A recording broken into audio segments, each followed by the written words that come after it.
Good morning student. आज हम कक्षा 8वीं के विषय गणित पढ़ेंगे, जिसमें मैं पार्ट 3 पढ़ा रहा हूं चतुर्भुजों को समझना। कल मैंने आपको चतुर्भुज की परिभाषा बता दिया था और चतुर्भुज के 7 प्रकार बताए थे। आज मैं उनको विस्तार से बताता हूं। पहला प्रकार था समलंब चतुर्भुज। पहला प्रकार क्या था? समलंब चतुर्भुज। समलंब नाम से पता चलता है, सुनिएगा ध्यान से। एक ऐसा चतुर्भुज जिसमें सम्मुख भुजाओं का एक युग्म समांतर होता है। मेरी बात ध्यान सुनिएगा। एक ऐसा चतुर्भुज जिसमें सम्मुख भुजाओं का एक युग्म समांतर होता है, उसे समलंब चतुर्भुज कहते हैं। चित्र द्वारा समझिए। एक युग्म समांतर, क्लियर है? पहले समांतर समझिए। समांतर क्या होता है? जो रेखाएं एक दूसरे को कभी नहीं काट सकते। आप ये वाली लाइन देखिए और ये नीचे वाली लाइन, या आप अपने कॉपी की 2 लाइन देखिए, वो दोनों एक दूसरे के समांतर होते हैं, जो कभी भी एक दूसरे को जीवन में कभी नहीं काट सकते। उनको जितना भी बढ़ा दो, बढ़ाने का मतलब एकदम सीधा, उल्टा नहीं बढ़ाना, एकदम सीधा, तो वो कभी भी एक दूसरे को नहीं काटते। उनको कहते हैं समांतर। अब हम समलंब पढ़ रहे हैं। एक ऐसा चतुर्भुज जिसमें सम्मुख भुजाओं का एक युग्म समांतर, ये दोनों समांतर होगा और हम इस तरीके से इनको मिला दिए, ये बन जाता है हमारा समलंब चतुर्भुज। कौन युग्म समांतर है? ये दोनों या ये दोनों? क्या ये दोनों समांतर है? नहीं है। मान लो इनको बढ़ाया जाए, इस तरीके से बढ़ाया जाए, तो ये इस तरीके से आगे एक दूसरे को काट देंगे, तो ये दोनों तो समांतर नहीं है, ये दोनों समांतर। इनको जितना भी बढ़ा दो, ये जितना ही बढ़ा दो, एक दूसरे को कभी नहीं काटेंगे, नहीं काटेंगे ना। तो ये दोनों युग्म आमने सामने के, यानी ऊपर नीचे के युग्म समांतर है। वही पढ़ा हमने। एक युग्म समांतर होता है, ये दोनों युग्म समांतर है, ये असमांतर है। इसको कहते हैं समलंब चतुर्भुज। दूसरी तरीके से भी समझ लो। ये अब कौन समांतर है? ऊपर नीचे का कि आई साइड का? देख के बता सकते हैं आप। यहां पर ऊपर नीचे का समांतर था और यहां कैसे समांतर है? आई साइड का। ये दोनों समांतर, ये दोनों समांतर नहीं है। ये इधर बढ़ते जाएगा, ये इधर बढ़ेगा, एक दूसरे को काट देंगे। मेरी बात क्लियर है बेटा? यहां तक समझ में आ गया? क्लियर है? एक युग्म समांतर होता है। क्लियर है? आ गया यहां तक समझ में? आपको क्या परिभाषा बताया हमने? एक ऐसा चतुर्भुज, परिभाषा लिखिएगा ध्यान से। एक ऐसा चतुर्भुज जिसमें सम्मुख भुजाओं का एक युग्म समांतर होता है, उसे समलंब चतुर्भुज कहते हैं। ये समलंब चतुर्भुज की परिभाषा। कोई भी एक चित्र बनाइएगा, नाम दर्शा देंगे A B C D. Clear बात? यहां तक मेरी बात समझ में आ गया? यह है समलंब चतुर्भुज की चित्र। इसके बारे में सुनिएगा। समलंब चतुर्भुज में क्या होता है बेटा? ये दोनों कोण मिलकर 180 अंश का निर्माण करते हैं। 180 अंश का, यानी इसकी हम विशेषता लिखेंगे। इसकी है विशेषता।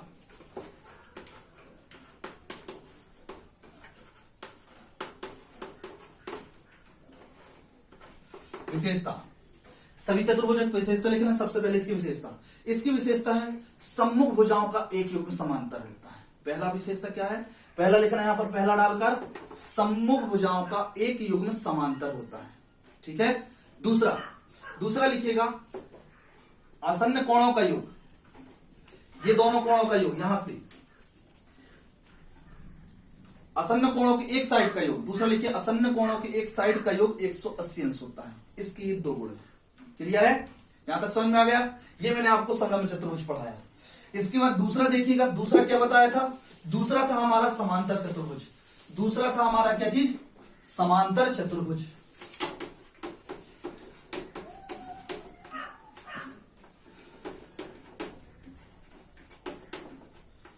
समांतर चतुर्भुज। अभी हमने क्या पढ़ा? समलंब। समलंब की परिभाषा था एक ऐसा चतुर्भुज जिसमें सम्मुख भुजाओं का एक युग्म। अब समांतर क्या कहता है? एक ऐसा चतुर्भुज, ध्यान सुनिएगा, एक ऐसा चतुर्भुज जिसमें सम्मुख भुजाओं के दोनों युग्म समांतर होते हैं। एक ऐसा चतुर्भुज जिसमें सम्मुख भुजाओं के दोनों युग्म समांतर होते हैं, उसे समांतर चतुर्भुज कहते हैं।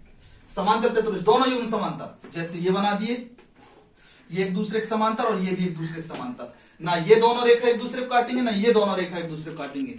इसको कहते हैं समांतर चतुर्भुज। जैसे आप यहां नाम दे सकते हैं ई एफ जी एच, ये हमने नाम दे दिया। क्लियर बात? समझ में आ गया?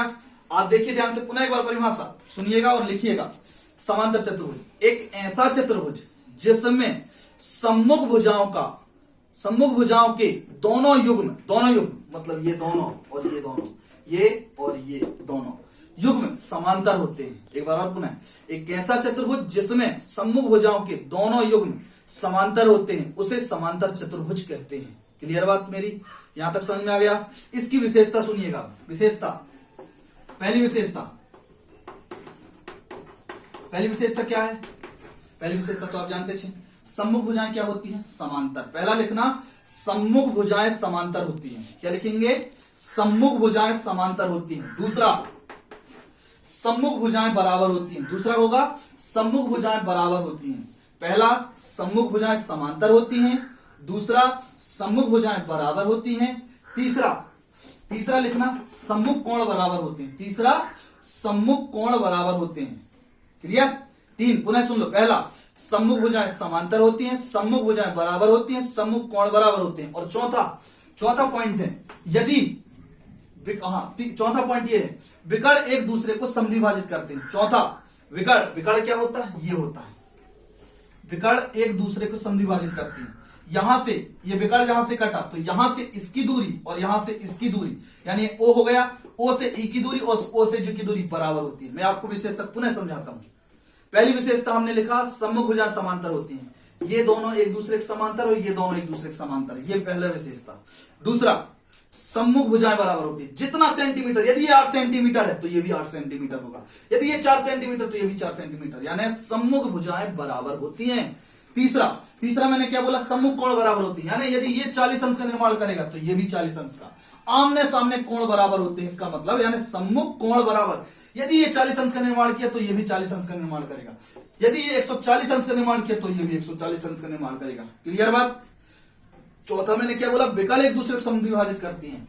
यदि ये विकर्ण यहां से 3 सेंटीमीटर होगा तो यहां से इसकी दूरी भी 3 सेंटीमीटर ही होगी। यदि यहां से इसकी दूरी 2 सेंटीमीटर तो यहां से 2 सेंटीमीटर, यानी विकर्ण एक दूसरे को समद्विभाजित, सम मतलब बराबर, द्वि मतलब 2, विभाजित यानी बांटना, 2 बराबर भागों में बांटता। विकर्ण जहां कटता है वहां से उसे 2 बराबर भागों में बांटता है। ये हुआ चौथा, यानी क्या लिखेंगे? विकर्ण एक दूसरे को समद्विभाजित करती हैं, ये चौथा विशेषता। पांचवा, यदि विकर्ण बराबर होते हैं, यदि इसके विकर्ण बराबर हो जाएं, यदि इसके विकर्ण बराबर हो जाएं तो ये क्या कहला जाता है? फिर यदि इसके विकर्ण बराबर हो जाए तो ये आयत बन जाता है। यदि ये विकर्ण बराबर हो जाए तो आयत कहलाता है, यानी इसका पांचों विशेषता लिखना। यदि इसके विकर्ण बराबर हो तो यह आयत कहलाता है। यहां तक मेरी बात समझ में आ गया? क्लियर है बेटा? ये हुआ